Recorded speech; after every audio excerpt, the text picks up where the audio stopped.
नमस्कारः। पत्राचारद्वारा संस्कृतं तस्य परिचयपाठ्यक्रमे पंचमपाठे सर्वेषां स्वागतम्। आइए इस पाठ में हम कुछ विशेष अंश पढ़ेंगे। यहाँ देखिए, वाक्य बालकः पठति, जनकः गच्छति, सीता लिखति। इन वाक्यों को आप जानते ही हैं, पहले पढ़ चुके हैं। बट इसी का बालकः पठति दूसरे प्रकार में यहाँ लिखा गया है। देखिएगा, बालकेन पठ्यते,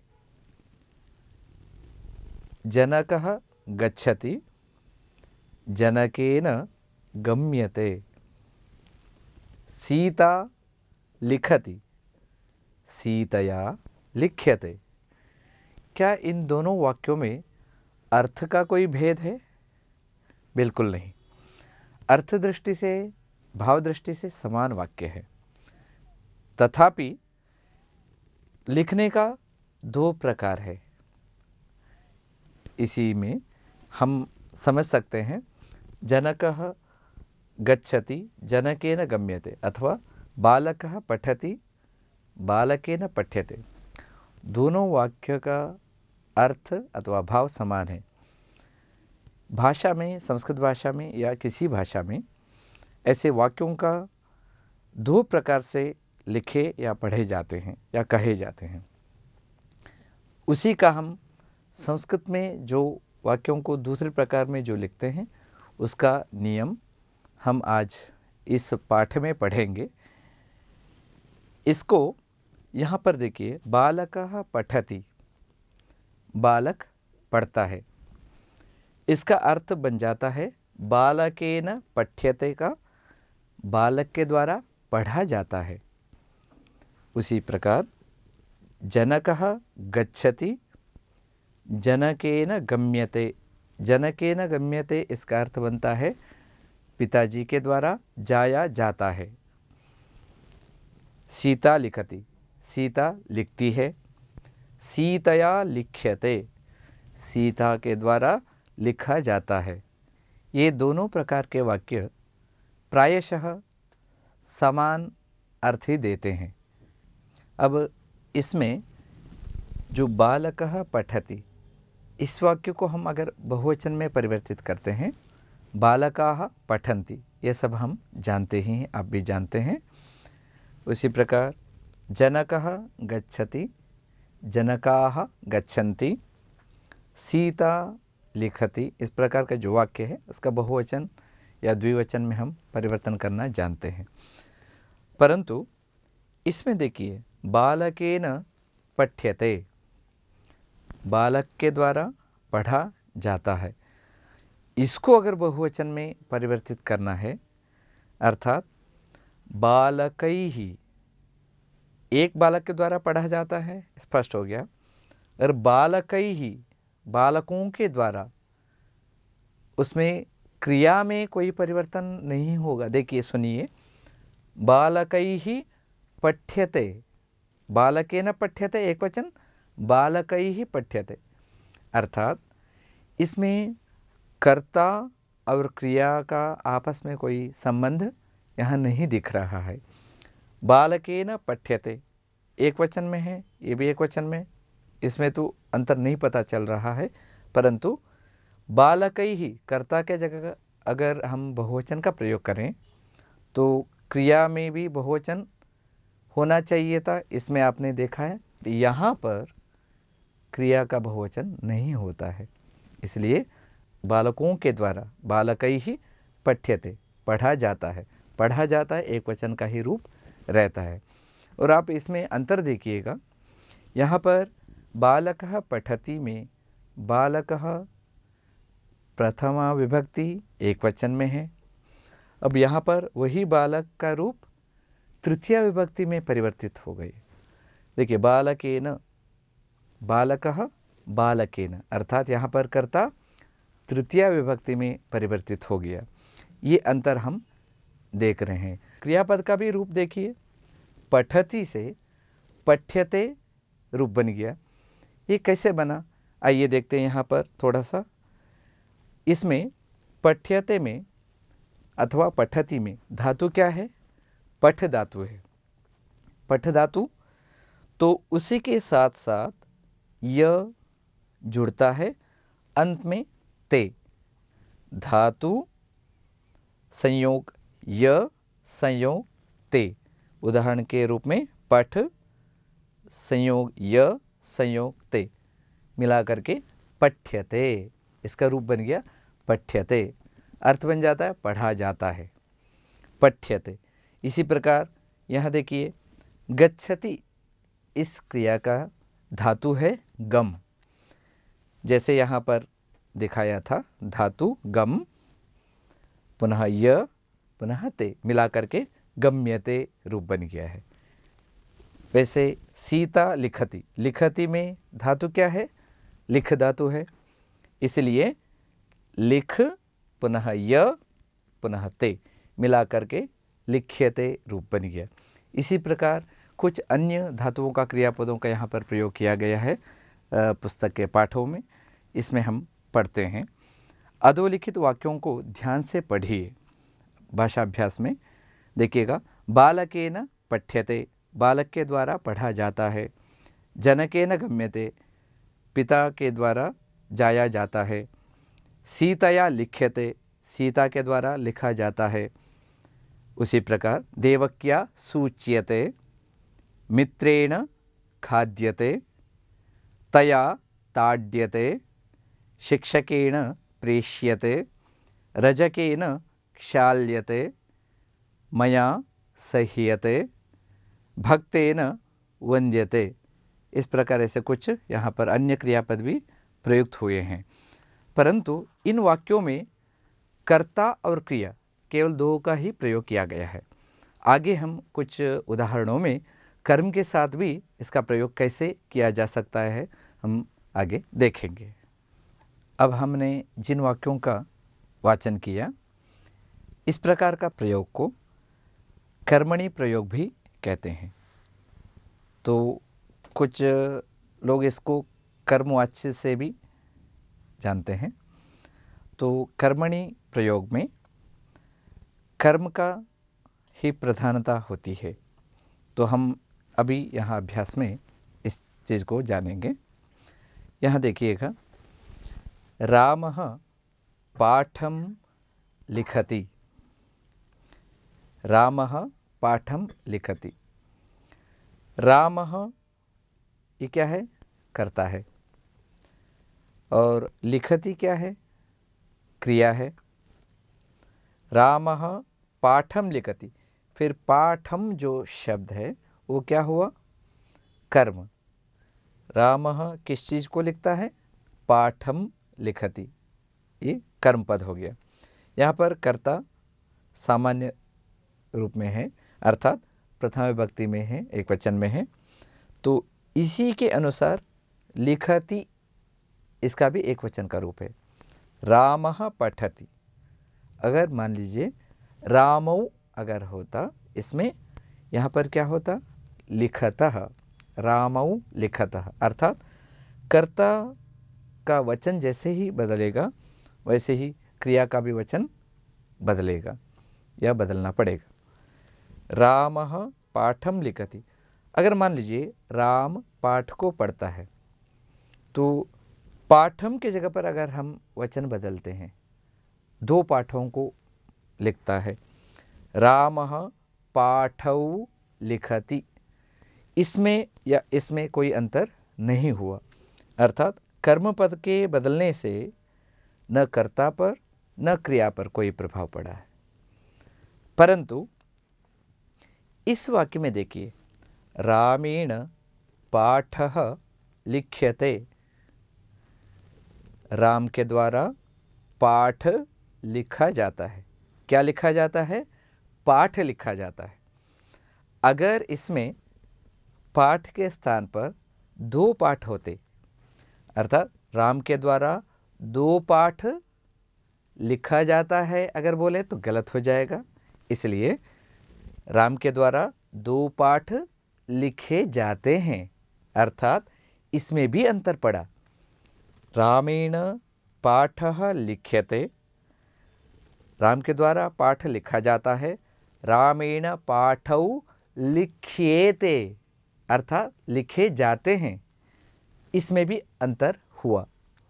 इसमें स्पष्ट हो जाता है राम के द्वारा 2 पाठ लिखे जाते हैं। जैसे पाठ का यहाँ पर शब्द का परिवर्तन हुआ, तुरंत उसी प्रकार लिख्यते पद में भी अंतर या बदलाव हुआ।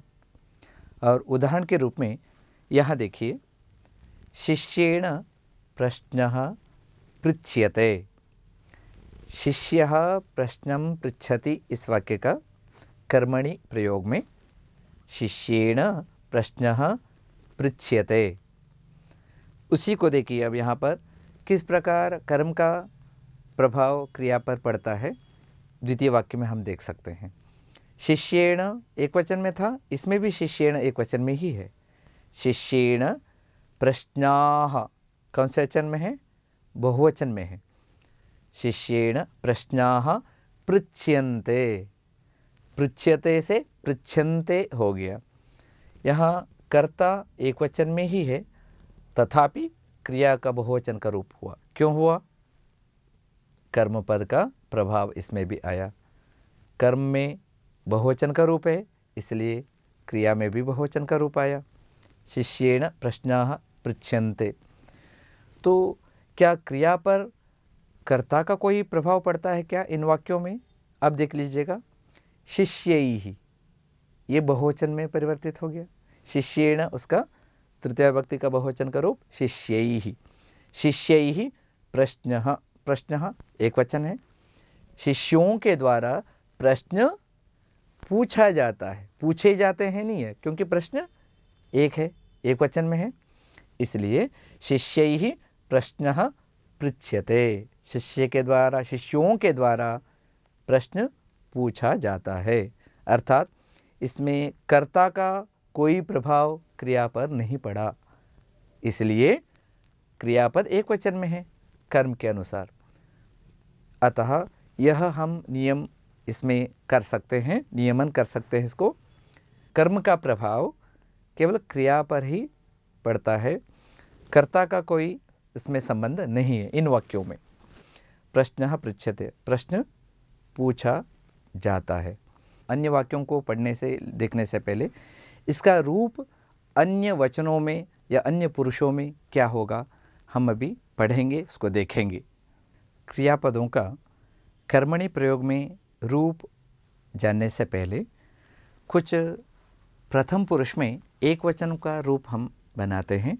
जैसे यहाँ पर अभ्यास में, रूपाभ्यास में है त्यजति, इसका कर्मणि प्रयोग में रूप बनता है त्यज्यते।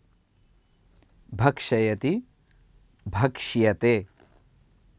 नमति, नम्यते। पृच्छति, पृच्छ्यते। स्मरति, स्मर्यते। निन्दति, निन्द्यते। रक्षति, रक्ष्यते। पचति, पच्यते। मारयति, मार्यते। स्थापयति, स्थाप्यते। इस प्रकार का प्रथम पुरुष में एक वचन में रूप बनता है। परंतु कुछ धातुएं जो मूल धातु से थोड़ा सा हट करके अलग रूप बनता है, उनका भी हम थोड़ा सा अभ्यास कर लेंगे। जैसे पश्यति, पश्यति क्रियापद है, इसका धातु क्या है? दृश्य है। अगर हम धातु को देख लें या समझ लें तो हमें यह रूप बनाना अत्यंत सरल हो जाता है। पश्यति का धातु है दृश्य, इसलिए इसका रूप बनता है दृश्यते, क्योंकि धातु के साथ य तथा ते जुड़ जाता है, तो दृश्य धातु के साथ य और ते जोड़ने से दृश्यते रूप बन गया। जानाति धातु ज्ञा धातु, इसलिए ज्ञायते। नयति नी धातु, इसलिए नीयते।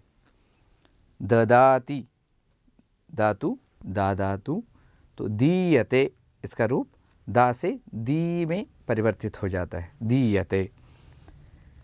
उसी प्रकार कुछ अन्य धातु, यच्छति दीयते, इच्छति इष्यते, गृह्णाति गृह्यते, पिबति पीयते, अस्ति भूयते, रोदति रुद्यते, शृणोति श्रूयते, गायति गीयते, धरति ध्रियते, जयति जीयते।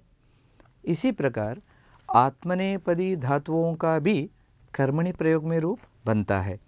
जैसे सेवते जो शब्द है उसका कर्मवाच्य में अथवा कर्मणि प्रयोग में सेव्यते रूप बन जाता है, अर्थात इसमें य धातु के बाद य और ते अंत में जुड़ा है। तो वंद वंद्यते, कंप कंप्यते।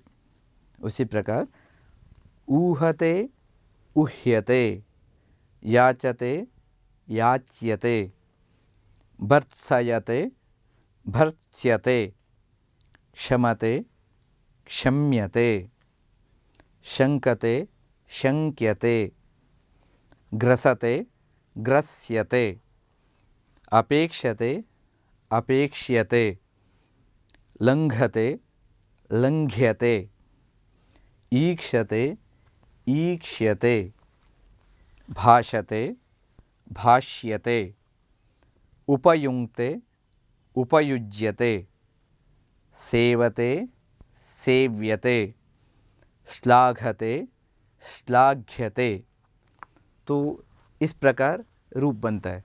और इन्हें अभी हम एक वचन, द्विवचन, बहुवचन तथा प्रथम पुरुष, मध्यम पुरुष तथा उत्तम पुरुष में भी रूप पढ़ेंगे। तो उसी के बाद हम आगे कुछ अन्य वाक्यों को भी अभ्यास करेंगे। यथा पठ धातु है, उसमें कर्मवाच्य में अथवा कर्मणि प्रयोग में पठ पुनः य पुनः ते अर्थात पठ्यते रूप बन गया।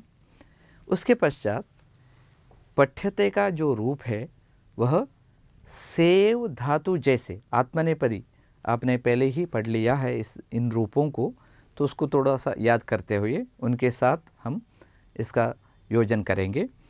यथा पठ्यते का रूप सेवते जैसा बनेगा, परंतु इसमें य एक अलग से जुड़ा है बीच में, तो इसलिए सेवते सेवेते सेवन्ते इस प्रकार पठ्यते पठ्येते पठ्यन्ते, सेवसे सेवेथे सेवध्वे इस प्रकार पठ्यसे पठ्येथे पठ्यध्वे, सेवे सेवावहे सेवामहे, पठ्ये पठ्यावहे पठ्यामहे। फिर से मैं केवल पठ धातु का कर्मणि प्रयोग में रूप दोबारा बोल रहा हूँ। पठ्यते पठ्येते पठ्यन्ते, पठ्यसे पठ्येथे पठ्यध्वे, पठ्ये पठ्यावहे पठ्यामहे, इस प्रकार होते हैं। तो अन्य बाकी कुछ वाक्यों को आगे अभी हम पढ़ेंगे। प्रवेश के पाठों में आपने कर्तरी प्रयोग का नियमों को पढ़ चुके हैं, तो अब हम आज कर्मणि प्रयोग का भी नियम पढ़ेंगे। उससे पहले कुछ वाक्यों का वाचन हम करते हैं। छात्रेण श्लोकः पठ्यते, गणेशेन मोदकं खाद्यते। इसका अर्थ आप सामने पुस्तक में देख ही सकते हैं।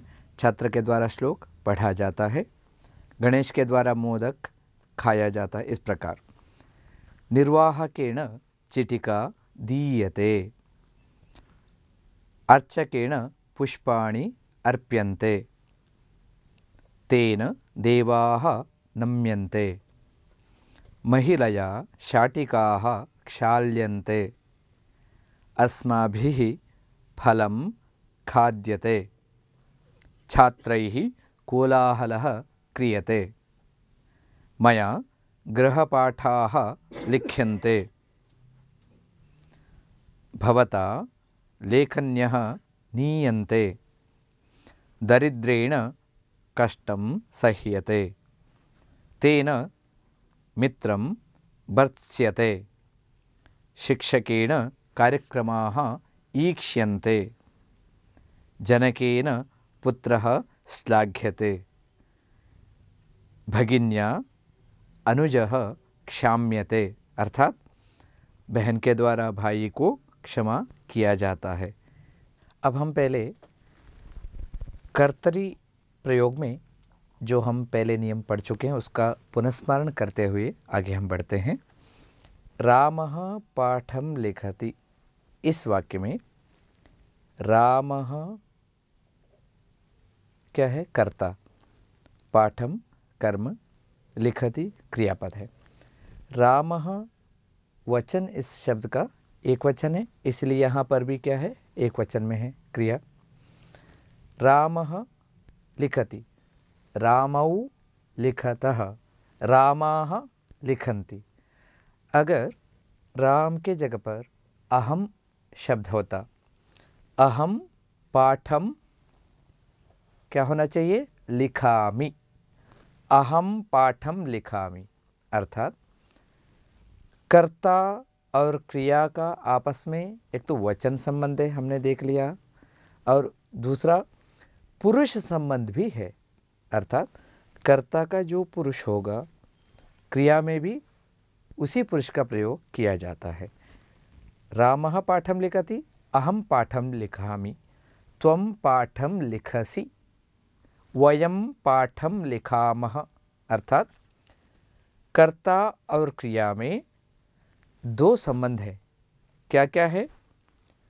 पुरुष संबंध तथा वचन संबंध। पुरुषः वचनं च समानं स्तः।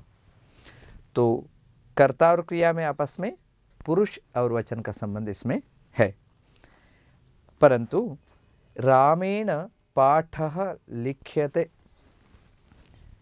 इस वाक्य में राम के द्वारा पाठ लिखा जाता है। जो वाक्य है रामेण, ये कौन सी विभक्ति में है? तृतीया विभक्ति में यहाँ संकेत किया गया है। रामेण तृतीया विभक्ति में, वही कर्ता कर्तरी प्रयोग में यहाँ पर प्रथम विभक्ति में था, परंतु यहाँ कर्ता तृतीया विभक्ति में है। तो रामेण पाठः लिख्यते, इसमें देखिए जो पाठः है ये क्या है? कर्मपद है।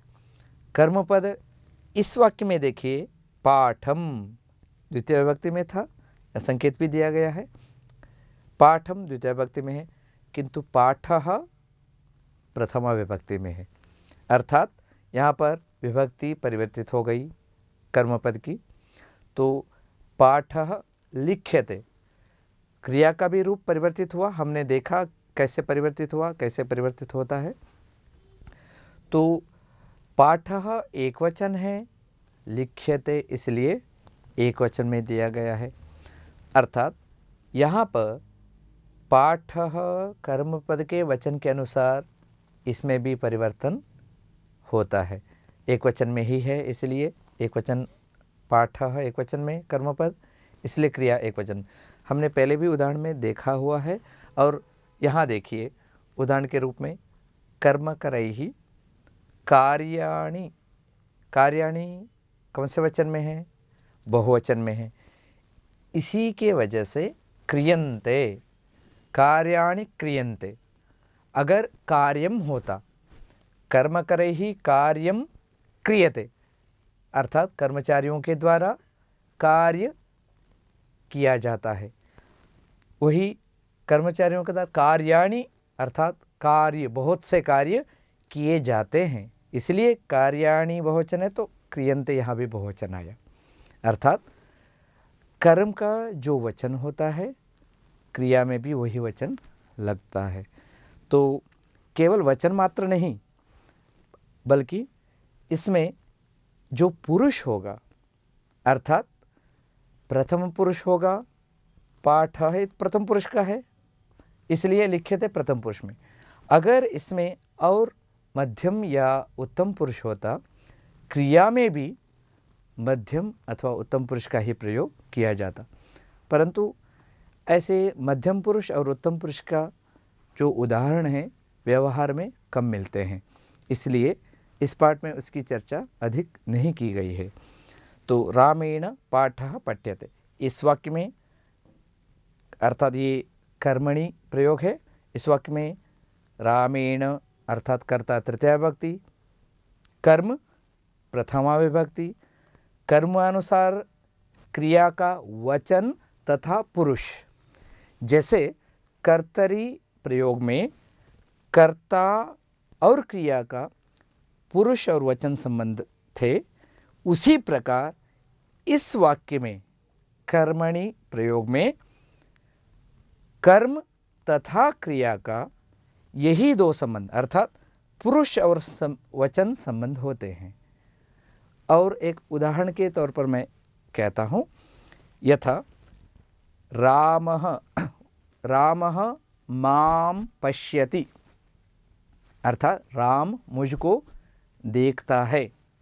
इसका अगर हम कर्मणि प्रयोग में करें वाक्य को, रामेण अहम दृश्ये, अर्थात राम के द्वारा मैं देखा जाता हूँ, अर्थात इसमें अहम जो है कर्म था, रामेण अहम, अहम उत्तम पुरुष के कर्म था, इसलिए दृश्यते इस क्रियापद का दृश्य उत्तम पुरुष का एक वचन का रूप प्रयोग किया गया। रामेण अहम दृश्ये, राम के द्वारा मैं देखा जाता हूँ, अर्थात यहाँ पर पुरुष का भी संबंध है। तो यहाँ रामेण पाठः लिख्यते एक उदाहरण दिया है, तो ये कर्मणि वाक्य का प्रयोग है। इसी प्रकार हम कुछ अन्य वाक्यों को भी देखेंगे। छात्रेण श्लोकः पठ्यते, छात्रेण श्लोकः पठ्यते, छात्र कौन सी विभक्ति में है? तृतीया विभक्ति में। श्लोकः प्रथमा विभक्ति में। और पठ्यते का क्रिया का रूप कौन से प्रयोग में है? कर्मणि प्रयोग में। छात्र के द्वारा श्लोक पढ़ा जाता है, जैसे अभी हमने नियमों में देखा। तो यहाँ पर छात्रेण श्लोकः पठ्यते। तो ऐसे ही तया प्रश्नः पृच्छ्यते, सा प्रश्नं पृच्छति, उसी वाक्य का कर्मणि प्रयोग में तया, सा इस पद का तृतीया विभक्ति तया, तया प्रश्नः। देखिए प्रश्नः पुनः प्रथमा विभक्ति में है कर्म, क्योंकि अभी हमने नियमों में देखा था, तो कर्म का प्रथमा विभक्ति बन जाती है। तो प्रश्नः पृच्छ्यते, तया प्रश्नः पृच्छ्यते, उसके द्वारा अर्थात किसी लड़की के द्वारा प्रश्न पूछा जाता है। अस्माभिः घटी दृश्यते, जैसे हमने देखा था, इसका अर्थात कर्तृपद का कोई प्रभाव क्रिया में इस वाक्य में नहीं पड़ता, इस प्रयोग में नहीं पड़ता है, इसलिए अस्माभिः ये उत्तम पुरुष का होते हुए भी इसका प्रभाव इसमें नहीं दिख रहा है। देखिए हम सभी के द्वारा, हम लोगों के द्वारा घड़ी देखी जाती है, घड़ी है इसलिए देखी जाती है। हम लोगों के द्वारा तो यहाँ प्रयोग होने के बावजूद भी इसका अर्थात उत्तम पुरुष का प्रयोग इसमें नहीं दिखाई दे रहा है। बाद में कर्मकरैः कार्याणि क्रियन्ते, अर्थात कर्मचारियों के द्वारा कार्य, बहुत से कार्य किए जाते हैं, क्योंकि बहुत से कार्य हैं इसलिए किए जाते हैं, अर्थात कर्मपद का वचन का प्रभाव क्रियापद में इसमें दिखाई दे रहा है। बालकेन अहं दृश्ये, ये देखिए इस वाक्य को जैसे पहले भी हमने उदाहरण दिया था, बालक के द्वारा अहम दृश्ये, अहम अर्थात मैं, बालक के द्वारा मैं देखा जाता हूँ। इसमें जो अहम है तो ये उत्तम पुरुष का है कर्म, इसलिए इसमें भी उत्तम पुरुष का ही क्रिया का प्रयोग हम देख सकते हैं। दृश्ये, सेवे सेवावहे सेवामहे, अथवा पठ्ये पठ्यावहे पठ्यामहे, अर्थात एक वचन का रूप, दृश्ये। तो अंत में ये देखेंगे, देखिए तया वयम दृश्यामहे, तया सा इस शब्द का ये तृतीया विभक्ति है, सा तेताः ताम तेताः तया, तो एक वचन का ये रूप है किंतु तृतीया विभक्ति में है। तया वयम, अहम आवाम वयम उत्तम पुरुष का बहुवचन का रूप है, इसलिए क्योंकि ये कर्मवाच्य कर्मणि प्रयोग है तो इसका प्रभाव इसमें हम देख सकते हैं। देखिए वयम इसलिए दृश्यामहे, दृश्यते या दृश्यन्ते नहीं है इसमें, दृश्यामहे अर्थात उत्तम पुरुष का बहुवचन का रूप यहाँ पर किया गया है। उसके द्वारा हम सब देखे जाते हैं, दृश्यामहे, तो इस प्रकार का रूप हम यहाँ पर देखते हैं। कर्तरी प्रयोग तथा कर्मणि प्रयोग के नियमों को जानने के लिए निम्नलिखित वाक्यों को पढ़ेंगे। जैसे रामः पाठं लिखति, रामः पाठं लिखति, रामः प्रथमा विभक्ति एक वचन, पाठं द्वितीय विभक्ति एक वचन, लिखति कर्तानुसार क्रिया का एक वचन का रूप और प्रथम पुरुष में। कर्मणि प्रयोग में उसी वाक्य को रामेण पाठः लिख्यते, रामेण तृतीया विभक्ति एक वचन, पाठः प्रथमा विभक्ति एक वचन में, और लिख्यते कर्मानुसार इसका भी वचन लिख्यते एक वचन में रूप बना है। तो हम इसका अभी नियमन अगर पढ़ेंगे, नियमन करेंगे। रामः पाठं लिखति, इस वाक्य में कर्तृपद प्रथमा विभक्ति में है और कर्मपदम द्वितीय विभक्ति में है। क्रियापद का रूप कर्ता के अनुसार, कर्तृपद के अनुसार, कर्तृपद के अनुसार कहने पर ध्यान देना चाहिए, कर्ता का और क्रिया का समान वचन और समान पुरुष होते हैं। तो अब इस वाक्य को हम देखते हैं कर्मणि प्रयोग। कर्मणि प्रयोग में रामेण पाठः लिख्यते, इस वाक्य में कर्तृपद तृतीया विभक्ति में है और कर्मपद प्रथमा विभक्ति में है और क्रियापद का रूप कर्मपद के अनुसार है। तो आप यहाँ पर संकेत जो किया है आप देख सकते हैं, कर्म और क्रिया का समानता, समान रूपता अर्थात पुरुष और वचन की दृष्टि से। इस वाक्य में कर्ता और क्रिया का समान रूपता वचन और पुरुष की दृष्टि से ये होते हैं। अब हम इस नियम को पढ़ने के पश्चात अभ्यास का कुछ प्रश्न करते हैं। अभ्यास में पहले उदाहरण के तौर पर एक दिया हुआ है, योग्य रूपों से रिक्त स्थानों की पूर्ति कीजिए। उदाहरण के रूप में लिख्यते, लिख्येते, लिख्यन्ते अर्थात प्रथम पुरुष का एक वचन, द्विवचन और बहुवचन का रूप यहाँ किया गया है। हम बाकी उदाहरणों को भी इसी प्रकार एक वचन, द्विवचन, बहुवचन के रूप में लिखते हैं और बोलते हैं। गम्यते, इसका रिक्त स्थान में गम्येते, गम्यन्ते। ध्रियते, ध्रियेते, ध्रियन्ते। क्रियते, क्रियेते, क्रियन्ते। ज्ञायते, ज्ञायेते, ज्ञायन्ते। दीयते, दीयेते, दीयन्ते। त्यज्यते, त्यज्येते, त्यज्यन्ते। पठ्यते, पठ्येते, पठ्यन्ते। दृश्यते, दृश्येते, दृश्यन्ते। स्थाप्यते, स्थाप्येते, स्थाप्यन्ते। निन्द्यते, निन्द्येते, निन्द्यन्ते। अधोलिखित क्रियापदों को तीनों पुरुष और तीनों वचनों में रूप लिखिए। ये दूसरा अभ्यास है। अभ्यास में इसमें उदाहरण नहीं दिया गया है। पहले हमने पठ्यते का रूप पढ़ लिया है, तो तीनों पुरुषों में तीनों वचनों में। तो उसी प्रकार इन नीचे दिए गए क्रियापदों का रूप भी हम लिखते हैं। यथा क्रियते, क्रियेते, क्रियन्ते, क्रियसे, क्रियेथे, क्रियध्वे, क्रिये, क्रियावहे, क्रियामहे।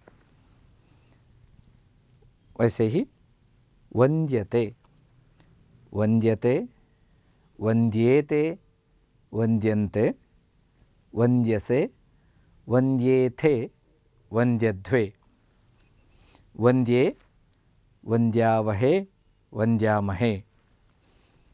गम्यते, गम्यते, गम्येते, गम्यन्ते, गम्यसे, गम्येथे, गम्यध्वे, गम्ये, गम्यावहे, गम्यामहे। ईक्ष्यते, इसका रूप बनता है ईक्ष्यते, ईक्ष्येते, ईक्ष्यन्ते, ईक्ष्यसे, ईक्ष्येथे, ईक्ष्यध्वे, ईक्ष्ये, ईक्ष्यावहे, ईक्ष्यामहे। तृतीय अभ्यास करेंगे। यहाँ पर दिए गए क्रियापदों के कर्मणी रूप में उदाहरण के अनुसार रूप लिखिए। केवल एक वचन में ही प्रथम पुरुष में पूछा गया है, तो इसका अभ्यास करते हैं। लिखति, लिख्यते। उदाहरण ऊपर देखिए, गच्छति, गम्यते, उसी प्रकार लिखति, लिख्यते। जिघ्रति, घ्रायते। जिघ्रति क्रियापद का मूल धातु है घ्रा, इसलिए उसका रूप बनता है घ्रायते। पचति, पच्यते। नयति, नीयते। पिबति, पीयते। पश्यति, दृश्यते। यच्छति, दीयते। शृणोति, श्रूयते। जानाति, ज्ञायते। सूचयति, सूच्यते। इस प्रकार के रूप होते हैं। चतुर्थ अभ्यास, चौथा अभ्यास। कर्तरी प्रयोग के वाक्यों का कर्मणी प्रयोग में परिवर्तन कीजिए। यह थोड़ा सा ध्यान से करना है, क्योंकि इसमें कर्ता और क्रिया साथ साथ हमें बदलना होगा। जैसे उदाहरण के रूप में सह नयति, तेन नीयते। सा निन्दति, तया निन्द्यते। रजकः क्षालयति, रजकेन क्षाल्यते। भवती जानाति, भवत्या ज्ञायते। भक्तः वन्दते, भक्तेन वन्द्यते। गायकः गायति, गायकेन गीयते। बालकः खादति, बालकेन खाद्यते। सुरेशः गच्छति, सुरेशेन गम्यते। शिष्यः पिबति, शिष्येण पीयते। पांचवा अभ्यास, पंचम अभ्यासः। कर्मणि प्रयोग के वाक्यों का कर्तरी प्रयोग में परिवर्तन कीजिए। अब वैसे ही अब कर्मणि प्रयोग से कर्तरी प्रयोग में बदलना है। एक बार ध्यान दें, कर्मणि प्रयोग में कर्ता तृतीया विभक्ति, कर्म प्रथमा विभक्ति और कर्मानुसार क्रिया होती है, तो उसको हमें बदलना है। कर्ता का प्रथमा विभक्ति, कर्म का द्वितीया विभक्ति, कर्तानुसार क्रिया का रूप परिवर्तित करना है। इसलिए ध्यान से करें। मया कार्यम क्रियते। मया, इस शब्द का प्रथमा विभक्ति अहम। कार्यम, कार्यम नपुंसकलिंग में, इसलिए उसका प्रथमा और द्वितीय विभक्ति समान होती है। तो इसलिए मया कार्यम, कार्यम ऐसे ही रहेगा, कार्यम अहम कार्यम करोमि, मया कार्यम क्रियते अहम कार्यम करोमि। द्वितीय वाक्य तया फलं खाद्यते, सा फलं खादति। तया इसका प्रथमा विभक्ति क्या है? सा फलं खादति। फल भी इसमें प्रथमा विभक्ति और द्वितीय विभक्ति समान रूप है क्योंकि नपुंसकलिंग में है। सेवकेन संचिकाः नीयन्ते, सेवकः संचिकाः नयति।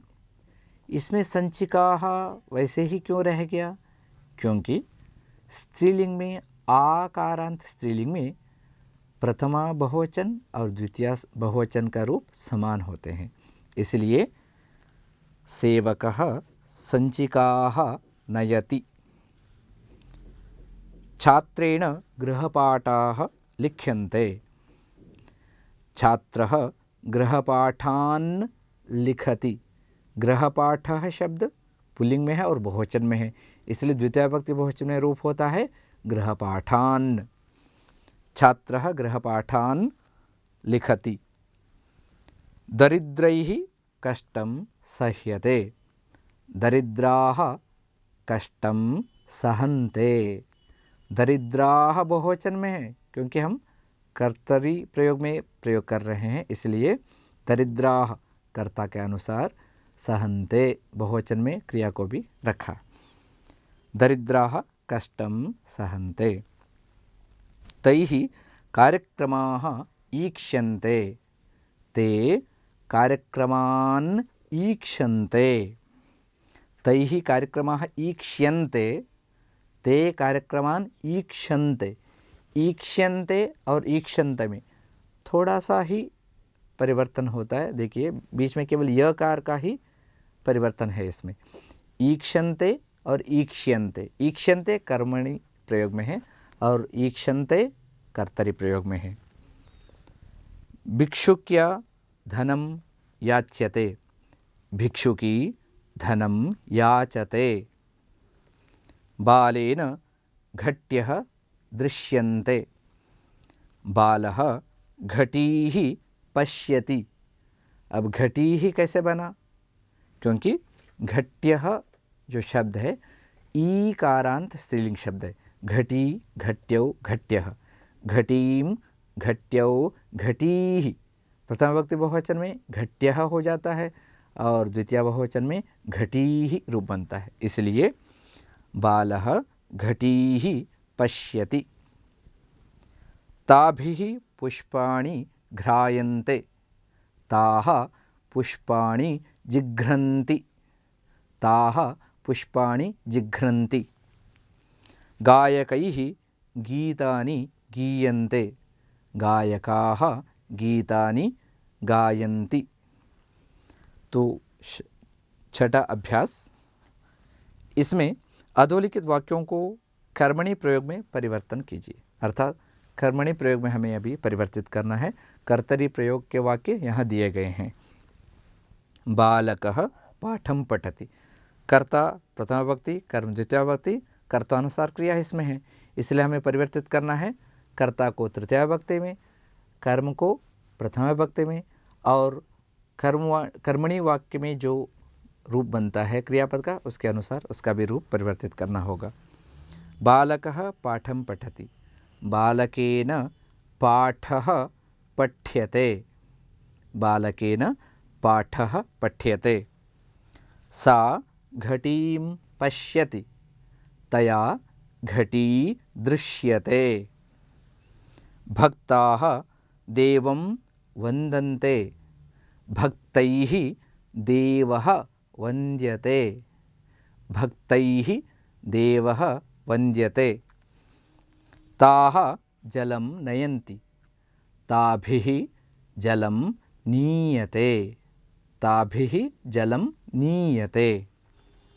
वयम् उत्तरं लिखामः, वयम उत्तम पुरुष का बहुवचन का रूप है, इसका तृतीया विभक्ति अस्माभिः, अस्माभिः उत्तरं लिख्यते। अर्चकः देवान् पूजयति, अर्चकेण देवाः पूज्यन्ते, अर्चकेण देवाः पूज्यन्ते। आरक्षकः चोरान् गृह्णाति, आरक्षकेन चोराः गृह्यन्ते।